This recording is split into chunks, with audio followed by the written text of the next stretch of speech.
Hey everyone, Anthony here, AFT Dog Training. Today, I'm gonna give a tip of the day here. It's crate training. Does your dog actually understand what it is to be crated and how to properly enter the crate and how to properly exit the crate? These are key things. People ask me all the time, well, how is your dog always quiet when I approach your car and this and that? That's because I'm not allowing them to bark at you. My command is enough. That's what I use. That means cease the barking. I got it. I don't need you to bark and let me carry on. Thank you for letting me know. And that goes with all 7 of my dogs. So all 7 of my dogs are adopted, right? They've all had issues. So I feel you if you're struggling with a dog that you just adopted. Let's get them some proper training. And that's what makes our program here so unique, especially to this area, is we're not just, let's say, saying that, if you have the 4 quadrants, we're not just, saying to the public, oh, we're positive reinforcement only dog trainers, or, we don't use any force, but, that unfortunately, it's like a big time lie, unfortunately. So we like to be up as front as possible. So yes, do we use positive reinforcement? Absolutely. Probably like 90% of what we do is positive reinforcement. We also use the other quadrants, just like your own parents did to you and your parents did to them. I've yet to meet a human being that has been raised, because when you talk in dog training, it's also dog raising. You're raising a dog. So, and you're showing them something to do, right? So when you're raising a kid, it's similar, right? You're showing the kid something to do. In this case, we're showing the dog something to do, right? Yes, they're different species, but at the same point, or we're different species, but at the same point, the concept of using all 4 quadrants is not just unique to only using one quadrant for a dog only on this planet. So we're using all 4, right? And that's what makes our program very successful. And that's why we like to be upfront about that.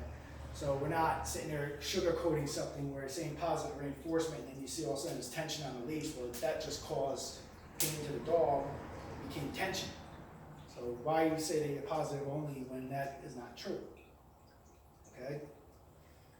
So we like to be very upfront and not lie about it, or put any of that crap in writing and lie about it, So the cool thing is Karen is reading a dog training book, and the dog training book basically has a quote from this guy that says, I'm paraphrasing here, it says something along the lines, dogs like to obey, it gives them a sense of security.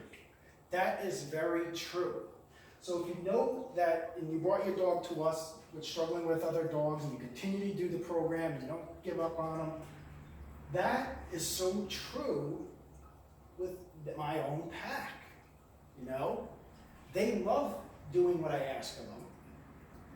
And then they get rewarded, right? And then they feel a sense of security because I'm there to help them make a better choice if they're struggling with something.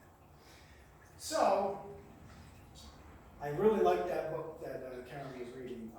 Maybe we can post an email. Exiting the crate, right? So, when working with the crate door, now you could say, right? Which she already knows this. And close the crate door slightly, This is how we start working on crate training. Letting them know that they can't just barge out of there. Then you can start waiting to give a command. Scarlet, break. Then she can come out. Right? This is the cattle ball. Scarlet, place. Good girl. Scarlet, down. Good girl. That is effectively communicating. I'm talking all these words here, and she understands what down means, and place, and break. It's so cool, right? So how do we get there? It's repetitions, it's training style, right? How did I get here with her? It was as a puppy, teaching her with food lures. Then I would use a martingale collar, teach her some pressure from the martingale, so that the dog understands that pressure, right? You don't want, the worst thing you can do is have a collar on the dog doesn't understand, such as a martingale, and then you get in this tension, the dog's just correcting itself and having issues. When you're walking the dog, it really should be like this, the leash, right? The dog's neck is right here, you're right up here. Nice J right there. So, she's waiting for me to release it. When the dog's waiting for that release, that's going to be key too, right? Real quick, without coming out of it. Going on here is the same thing. It's effectively communicating that the dog understands every one of these commands, right? So I like to do I'll say basketball, brown. I don't know. I just say Scott break, and then this break. But how did I get there? Okay, back to that real quick. It was martingale pressure, prong collar pressure, rewards, down, good. Remote collar pressure, right? Rewards. You got to remember that while you're teaching this, even if you're just using rewards, if you have a leash attached to the dog, and there's any tension to that leash while bringing them up onto this, you're using pressure. Let's not kid ourselves. Let's not be naive. There's pressure. So, what I was saying last night in remote collar class, with packed class, is as long as you're applying pressure that's effectively communicating to the dog to do something, that pressure is okay as long as it's not extreme. Right? How could something be extreme?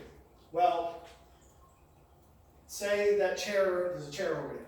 I grab my daughter's hand in one of my kids' hands, I squeeze it as hard as I can, and I throw the kid over into the chair. That's extreme. How can we do it the right way? I can ask them to go sit in the chair, they might be confused. But can I also hold their hand and guide them over to the chair and then release their hand once they're in the chair? And do nothing wrong about that, but apply a little bit of pressure. Yes.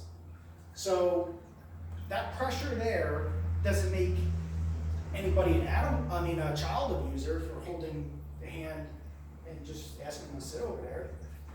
But if you're doing it the wrong way and have no proper guidance on how to do something, yes, that's not good. Especially if you take the child and fling them over into a chair. We don't want to do that with a child. We sure as hell don't want to do it with a dog either. All right. So I hope that makes some sense. Coming out of the crate, I know I rambled down a little bit. I got a lot on my mind here. Not going on, but coming out of the crate should be a release command, and then the dog can go into a place or down, things like this. So I hope you enjoyed this video. We've got a lot of big things coming up. I can't really mention them right now, but you'll see some more things posted on here. We're really excited what we have able to offer, so stay tuned.